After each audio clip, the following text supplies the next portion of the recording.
to another spooky Sunday. Hope everyone has had a great week so far, and hopefully I can make it just a little better with some spooky videos.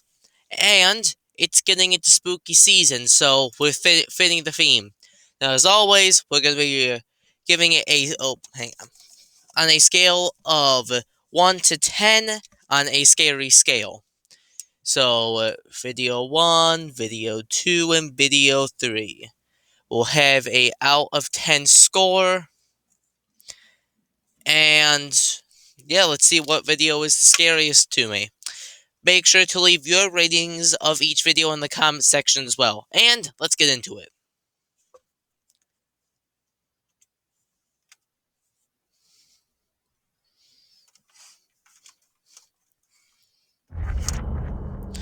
Then we have an ad. Game.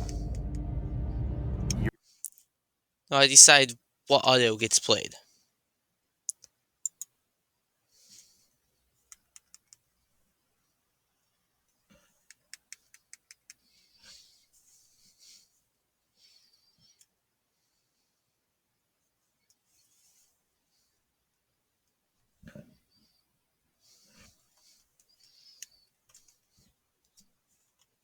Oh shoot, hang on, sorry.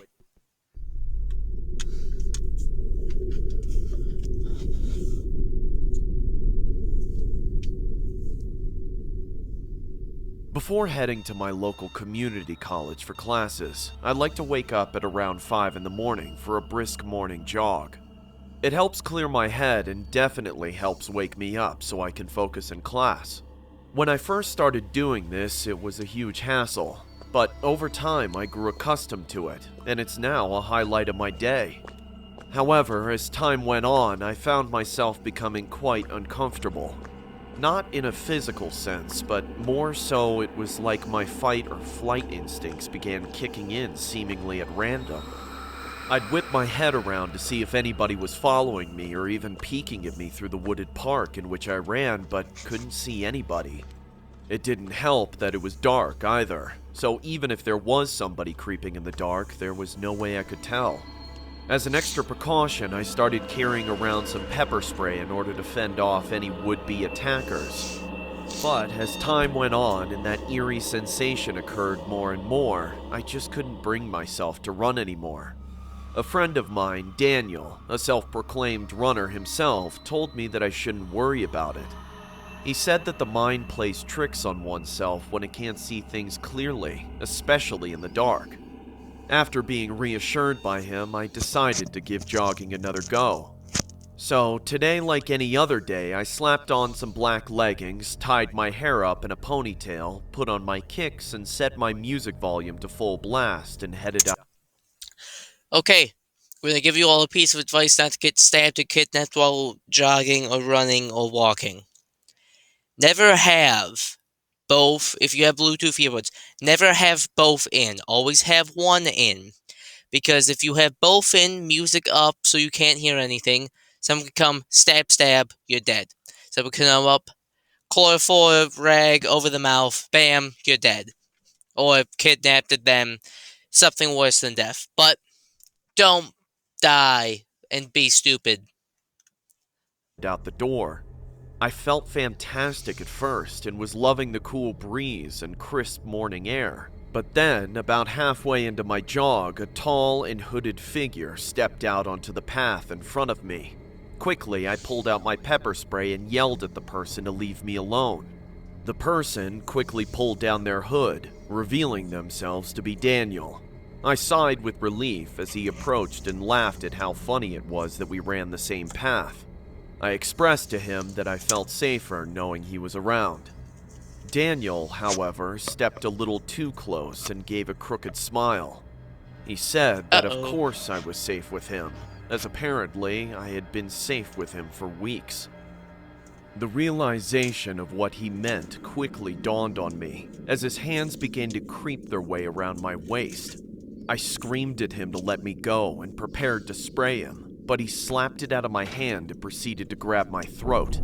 With strange Uh-oh. screams, I begged him to let me go and for someone to help me. He yelled at me and tightened his grip, asking why I wasn't thankful for his watchful eyes for the past several weeks. I was stunned at the complete personality change from the once gentle friend I knew. Pretty soon, I started to black out and grow weak. But just before passing out, I could hear the sounds of dogs barking and an older man screaming for Daniel to let me go. In a panic, he released me and ran back into the woods. I gasped for air before I began sobbing as the man escorted me out of the park. Hey, did you see how big her hands were?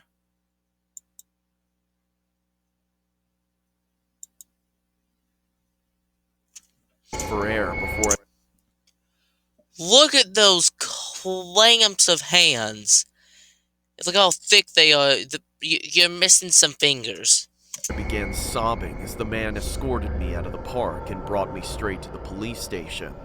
And despite my fears and reservations, I told them everything I knew about Daniel, or what I thought I knew, and what he had done to me.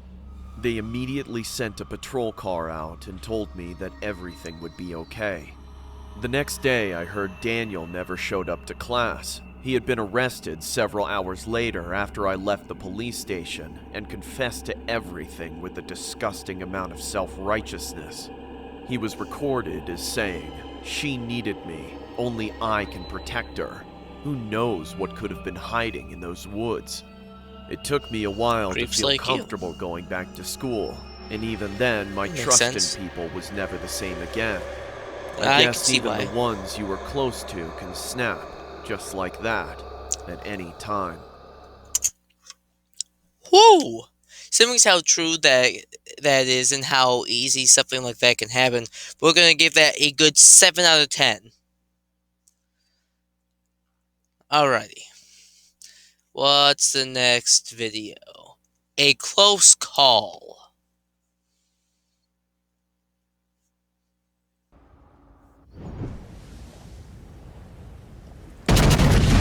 Hang on. One of their llamas, a small llama, is $10. Think I might get me one of their llamas.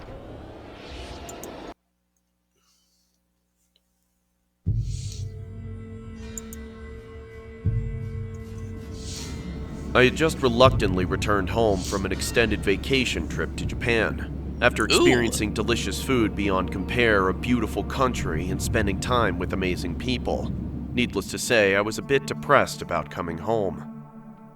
On my first day back home, I went straight to my bedroom and passed out before doing anything else. Rather, I didn't have the energy to do anything else. It was probably for that reason that I failed to notice subtle hints that my home was not as lonely without me as I believed. Hours later, I awoke in the middle of the night to the sound of scuttling noises and the floorboards creaking. Understandably confused, I got out of bed and made my way into the hallway that was connected to both the living room and kitchen. Cautiously, I crept my way through the darkness, groping the wall next to me for balance in my tired state as I trudged forward. I, however, made the fatal mistake of stepping onto one of the loudest boards in the hallway, alerting whoever or whatever was lurking in the shadows of the next room. I paused, as did the entity in the next room, before a whoosh of air was heard as they retreated into whatever crevice they had come out of. Taking a nervous gulp of air, I walked into the living room and turned on the nearby lamp that dimly lit up the room. Looking around, I spotted not a soul, but rather some of my furniture was disturbed. What's more, a couple of my kitchen cabinets were slightly ajar. Bewildered, but with my guard up, I went over and closed them all before readjusting my furniture, by which point I had relaxed. I chalked up the odd noises and movements to my jet-lagged brain and shrugged, deciding to just head back to bed. I wish the story ended there, but I was not so lucky.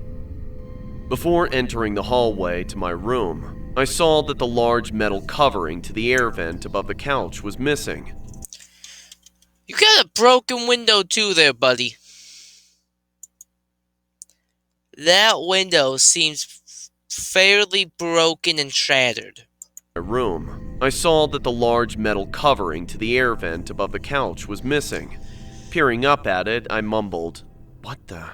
before a crooked face filled with abject disdain for my existence popped into view. Oh!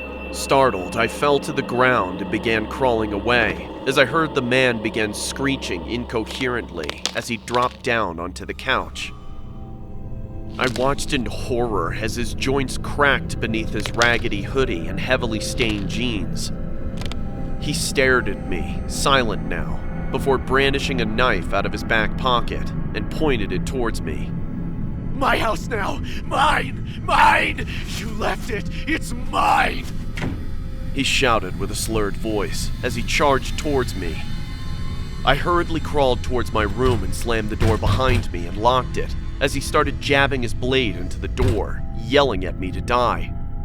Shakily, I called the police and sobbed as I told them what was happening. Thankfully, I was told a patrol car was nearby my neighborhood and they would be at my house in minutes.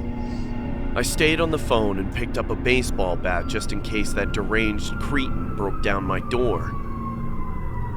A few horrendous minutes later, the police arrived, and after a quick but violent struggle, they managed to subdue the intruder.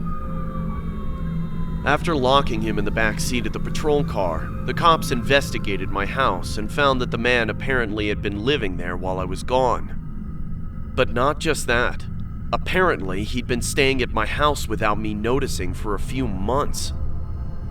According to the police, they found paper stuffed under the couch that was filled with nothing but incoherent ramblings about how he planned to kill me one day when the time was right. With the dates next to each entry predating my trip to Japan by an uncomfortable amount of time. Frankly, I'm happy to be alive and relieved that the situation was resolved so quickly. But still, I make sure to triple check the locks in my home after that little incident. Whew.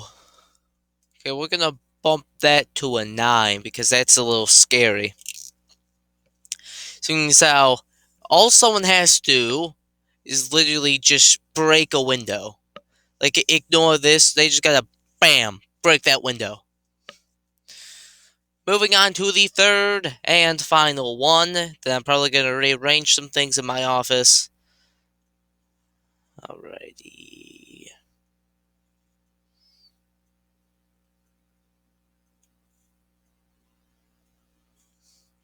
Hang on.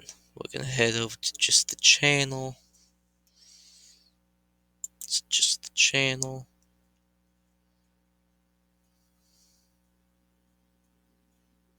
No. Let's try this one. I've not seen this one. Woohoo! Yeah! Please don't download this game. Yeah!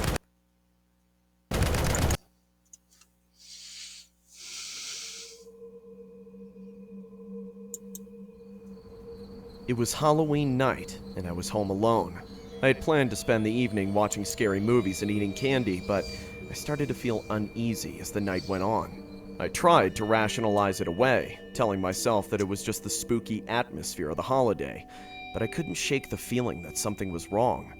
I was about to check all the locks and go upstairs when I heard a noise coming from the basement. I froze, listening intently. There it was again, a faint scuffling sound. Someone was definitely down there. Without thinking any further, I grabbed a baseball bat and crept quietly down the stairs. I peered around the corner, bat at the ready, but there was nothing there. The basement was empty. I slowly made my way over to the other side, heart pounding in my chest. Again, there was nothing there. I was starting to feel like a fool. Maybe it was just the wind or something. I was about to go upstairs when I heard the noise again, only this time it was coming from right behind me. I turned around slowly, bat held out in front of me, but there was still nothing there. I was starting to freak out. I turned to go back upstairs, and that's when I saw it. There was a figure standing in the doorway at the top of the stairs, watching me. I couldn't see its face, but I could tell it was wearing a mask. And then, it spoke. Trick or treat.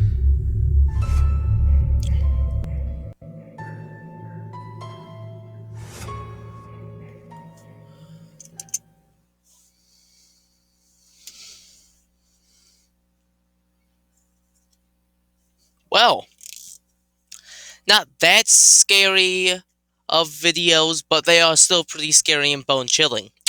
Now, I hope you guys have enjoyed this Spooky Sunday. Shout out to Llama Arts. Go buy their merch. They're the ones that make the content, not me. I just react to it for you guys. Hope you all have enjoyed it, and I will see you next time. Bye-bye!